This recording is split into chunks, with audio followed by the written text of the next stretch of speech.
Good morning, good afternoon. Ayan, beef with cauliflower po, Baguio beans. Ayan ang ating lunch for today.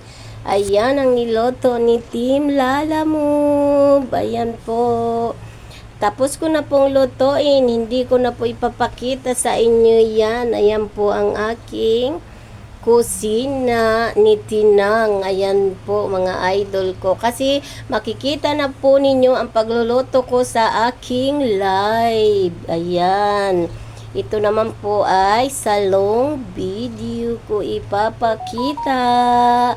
Pero ito ay already to cook na po. Ito ay kakainin na. Kulang na lang po ay rice. Ayan mga idol ko. Happy Sunday! Ayan. Pag Sunday, ito lang po ang aking pinagkakalibangan. Pag naandito ako at ako'y hindi kasama sa biyahe. Ayan. Ito po ang aking munting kusina. Pakita-kita ko lang po. Ayan.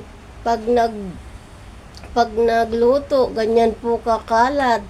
Pero pagkatapos magluto, ay napakabilis ko pong linisin yan. Tulad ngayon, pag ibinaba ko po ito ay siguradong linis time naman po ako. Ayan, mga idol. Ano po masasabi nyo sa aking beef with cauliflower at iba pang mga gulay? Ayan po. Magandang tanghali. Happy Sunday everyone. God bless po. Ingat po tayong lahat. Bye. Thank you for watching. Love you po. Ayan.